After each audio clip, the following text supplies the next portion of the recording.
My name is Sarah. I am 28 years old, and I can still feel the burning heat in my cheeks from the day my boss, Richard, a 52-year-old man who wore suits that cost more than my car, decided to humiliate me.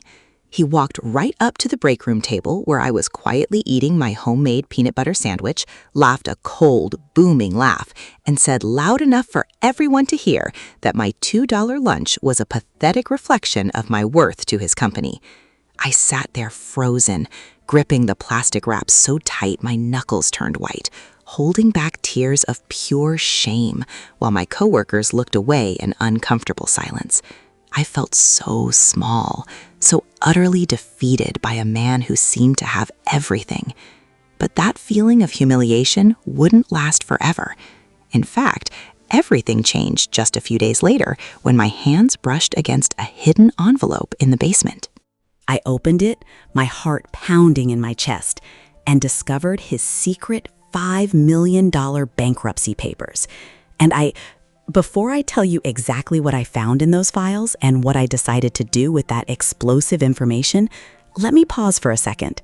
I would love to know where you are listening to this story from, so please drop your city or state in the comments below, because I genuinely love seeing how far my stories travel and connecting with all of you. It really helps me feel less alone in sharing these deeply personal moments. Now, to truly make you understand the weight of what happened and why it pushed me to the edge, I need to take you back. About a year ago, my mom, Linda, who is 55 years old, was diagnosed with a severe autoimmune disease. Her treatments were aggressively expensive. I had just landed what I thought was my dream job as a junior analyst at Richard's prestigious investment firm in Chicago. My best friend, Mark, a 29-year-old accountant, took me out for coffee and said this was my big break. I believed him completely. But the reality of working for Richard hit me like a freight train within the first few weeks. The firm was a toxic shark tank, and he was the apex predator. He thrived on intimidation, casually firing people over minor typos, screaming in the hallways, and constantly bragging about his multiple vacation homes and luxury sports cars. I kept my head down and worked 60-hour weeks because I simply couldn't afford to lose the paycheck. Every single dollar I earned, minus rent, went straight to the hospital pharmacy for my mom. I stopped buying new clothes, canceled my subscriptions, and slashed my grocery budget to the absolute bone. Every morning, I would wake up exhausted and pack 2 slices of cheap bread with whatever spread was on sale. I would sit on the train watching people drink expensive lattes, feeling a deep, hollow ache in my chest as the constant anxiety of poverty ate me alive. I remember calling Mark, breaking down in tears on my kitchen floor, feeling like an absolute failure. Richard, however, seemed to have a radar for vulnerability. He noticed I never joined the team for catered lunches or expensive after-work drinks at high-end bars. He started making little passive-aggressive comments during meetings, asking if I was secretly working a second job at a thrift store. I would just force a tight smile, swallow the lump of humiliation, and redirect the conversation back to the financial reports. I convinced myself that his cruel words couldn't hurt me as long as the direct deposit cleared. I just needed to survive to keep my mom alive. But then came that terrible Tuesday. It was the end of the month, and my bank account was in the negatives due to an unexpected lap fee. I was sitting alone in the break room, trying to quietly eat my sad sandwich. The room was mostly empty until Richard walked in with 3 senior partners. They were laughing loudly, carrying premium takeout bags. The smell of expensive roasted meat filled the room. Richard stopped mid-sentence when he saw me, a cruel smirk spreading across his face. He walked over, picking up my bruised apple with 2 fingers like it was a piece of garbage. "Is this what my junior analysts are eating?" he asked, his voice booming so the partners could hear. "A $2 lunch. It's pathetic." He dropped the apple back onto the table. It rolled and fell onto the floor, bruising even further. "If you eat like a peasant, Sarah, it shows you think like a peasant. How can I trust you to handle million-dollar portfolios when you clearly don't even know how to invest in yourself? This is a pathetic reflection of your worth to this firm." The senior partners chuckled, shaking their heads as if I were a joke. My face burned with a fiery, consuming shame. I wanted the floor to open up and swallow me whole. I couldn't defend myself.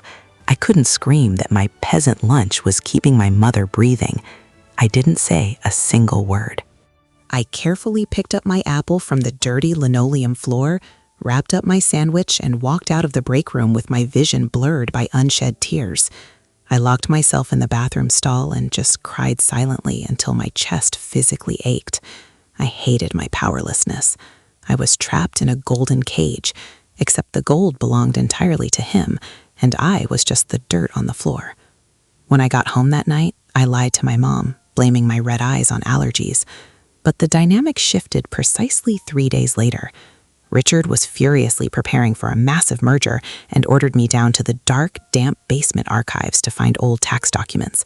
I spent hours pulling heavy metal drawers and sneezing through endless mountains of irrelevant paperwork. My resentment was at an all-time high. I was just about to give up and tell him the files were permanently lost when I noticed something odd wedged tightly at the very back of the bottom drawer. There was a thick, unmarked manila envelope wedged tightly beneath a broken metal divider. It didn't have a client code or a date, which was a massive violation of our strict filing protocols. Curiosity got the better of me. I yanked it out, wiped the grime off the cover, and unwound the little red string holding it closed. As I pulled out the crisp, heavy stock papers, my eyes scanned the legal jargon. At first, my brain didn't comprehend what I was looking at. There were multiple shell company names, offshore accounts, and staggering strings of zeros.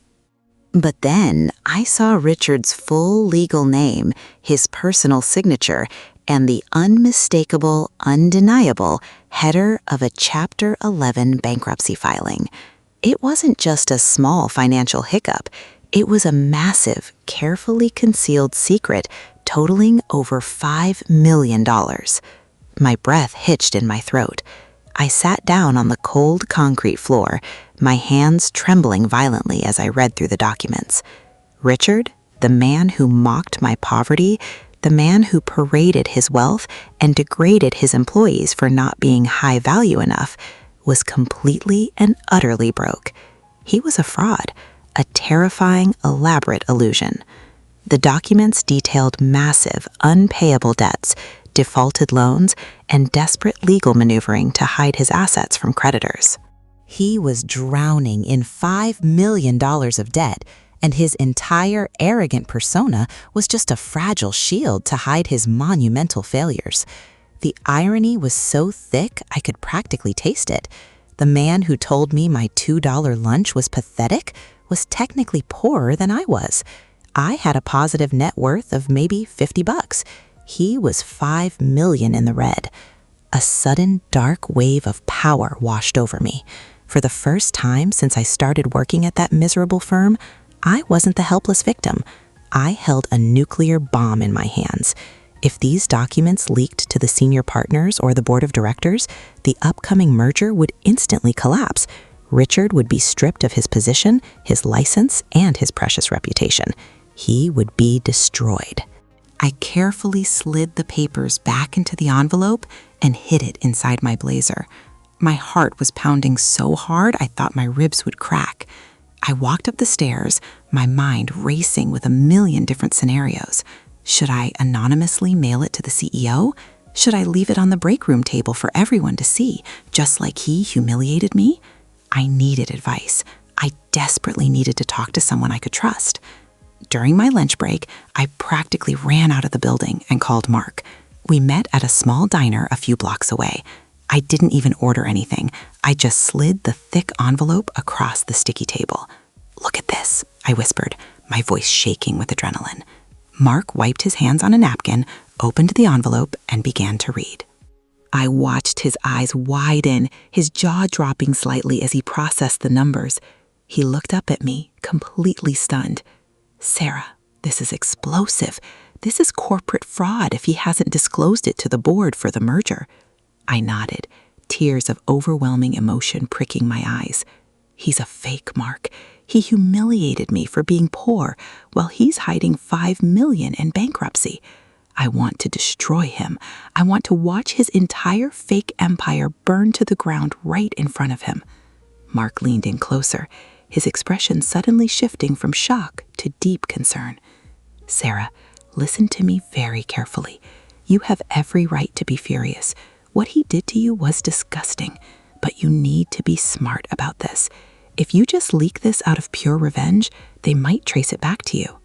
Richard is backed into a corner, and cornered animals are incredibly dangerous.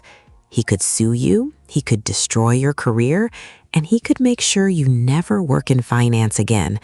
Can you afford to lose your income right now? What about your mom?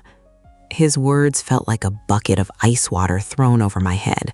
My mom, the entire reason I was enduring this nightmare in the first place. The anger slowly drained out of me, replaced by a cold, sharp realization. Mark was right. Blind revenge was a luxury I simply couldn't afford. I took the envelope back, clutching it tightly to my chest. So what do I do, Mark? Do I just put it back in the basement and let him keep abusing me? Let him keep pretending he's a god while he steps on people like me? Mark shook his head slowly. No, you use it, but you don't use it to destroy him. You use it to save yourself. This isn't a weapon of mass destruction, Sarah. It's leverage. It's your ticket out of that toxic hellhole with enough security to take care of your mom. We spent the next hour mapping out a strategy. It was risky, terrifying, and completely out of character for the quiet, obedient girl I had always been. But I wasn't that girl anymore. The pain and the desperation had hardened me. I walked back into the office that afternoon with a completely new posture. I wasn't afraid of Richard anymore. The next morning, I arrived at the office an hour early. The sprawling floor was completely empty, silent except for the hum of the air conditioning. I walked straight to the copy room and made 3 high-quality copies of the most damning pages of the bankruptcy filing. I secured the originals in a hidden pocket of my bag. Then I walked over to Richard's massive, glass-walled corner office. The door was unlocked. I stepped inside, my shoes sinking into the plush, expensive carpet. I placed one copy squarely in the center of his massive mahogany desk, right on top of his precious merger proposals. I didn't leave a note. I didn't need to. I walked back to my small gray cubicle, sat down, and waited. My stomach was tied in agonizing knots. Every passing minute felt like an eternity. I was playing a very dangerous game of chess. At exactly 8:30, Richard marched onto the floor. He was barking orders into his headset, holding a cup of premium artisanal coffee. He walked into his office and the glass door clicked shut behind him. I kept my eyes glued to my monitor, but my entire body was tense, waiting for the explosion. 10 minutes passed in agonizing silence. Then, my desk phone rang. The caller ID showed his extension. My hand shook slightly as I picked up the receiver. Sarah. His voice was dangerously low, devoid of his usual booming arrogance. My office. Now. I took a deep breath, smoothed down my cheap blazer, and stood up. I walked across the floor, feeling the eyes of my coworkers on me, completely unaware of the storm brewing behind that glass wall. I opened his door and stepped inside, closing it firmly behind me. Richard was standing behind his desk, his face drained of all color. He looked 10 years older, the confident veneer completely shattered. He pointed a trembling finger at the copied documents on his desk. "Where did you get this?" he hissed, his voice cracking with panic.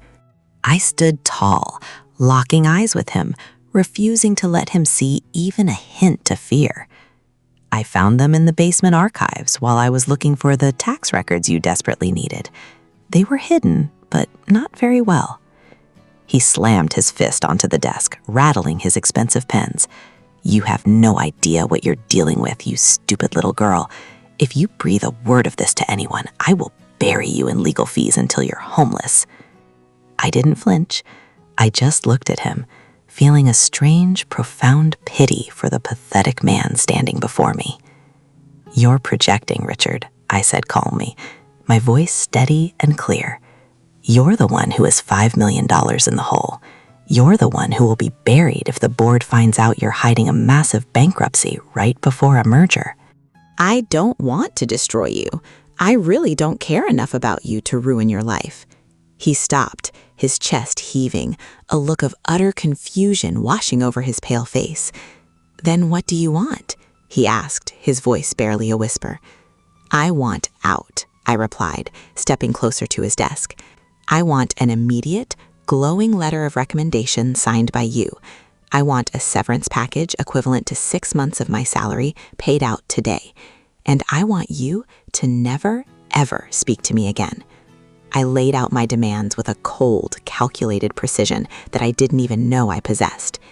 He stared at me, his eyes darting frantically as he weighed his options. He knew I had him cornered. The severance package was a drop in the bucket compared to the millions he stood to lose if the merger fell through. He slowly sank into his leather chair, running a trembling hand through his perfectly styled hair. The arrogant, untouchable boss was completely gone, replaced by a desperate, terrified fraud. "Fine," he choked out, his voice laced with defeat. "You'll have the paperwork by noon. Now get out of my office." I turned around and walked out, my heart soaring with an incredible, overwhelming sense of victory. I hadn't just stood up to my bully, I had completely outsmarted him. I walked back to my desk, packed up my few personal belongings into a small cardboard box, and waited for the email from Human Resources. By 11:30, the email arrived. The severance agreement was drafted perfectly, transferring 6 months of my salary directly into my account, along with a pristine letter of recommendation praising my analytical skills and dedication. I signed the digital forms, grabbed my box, and walked toward the elevators. As I passed the break room, I saw Richard standing there, pouring himself a cup of cheap office coffee. We locked eyes for a brief, fleeting second. There was no mocking smirk this time. There was only fear and a silent, humiliating defeat. I pressed the elevator button, feeling lighter than I had in months. I walked out into the bright Chicago sunlight, took a massive, deep breath of fresh air, and immediately pulled out my phone to call my mom. The nightmare was finally over, and I had won. That severance package changed everything for us. It gave me the financial breathing room to pay off the immediate medical debt and secure my mom's treatments for the next 6 months without panicking. With the glowing recommendation letter, I easily landed a new job at a much smaller, deeply respectful boutique firm that valued my hard work and treated me like a human being. The culture was warm, supportive, and completely absent of the toxic, chest-pounding arrogance that Richard thrived on. I started bringing my homemade peanut butter sandwiches to the new office, and nobody batted an eye. In fact, my new manager often asked me for my recipe, genuinely curious about the different jams I used. The crushing weight of poverty and humiliation slowly began to lift off my shoulders, replaced by a steady, quiet peace. As for Richard, the universe eventually caught up with his lies. A few months after I left, I saw an article in a local financial newsletter. The massive merger had completely collapsed at the 11th hour. The board of directors had ordered a deep, independent forensic audit of all senior partners, and Richard's hidden bankruptcy had been dragged into the harsh light of day. He was immediately terminated in disgrace, his reputation permanently destroyed in the financial sector. He lost his expensive cars, his tailored suits, and his corner office. The illusion he had so viciously protected was shattered into a million pieces. I read the article while sitting at my kitchen table, eating my $2 lunch, and I felt absolutely nothing for him. No joy, no pity, just a profound sense of closure knowing that truth always prevails. Looking back at that painful chapter of my life, the biggest lesson I learned is that true wealth has absolutely nothing to do with the money in your bank account or the labels on your clothes. Real power comes from integrity, resilience, and the quiet dignity of doing whatever it takes to take care of the people you love. Richard had millions in debt and an empty soul, while I had a $2 sandwich and a heart full of purpose. I chose to use my leverage not for petty revenge, but to secure my family's survival, and that made all the difference. Tell me honestly, If you had found those secret documents after being humiliated like that, would you have done the same thing? Or would you have leaked them to destroy him completely? Until the next story.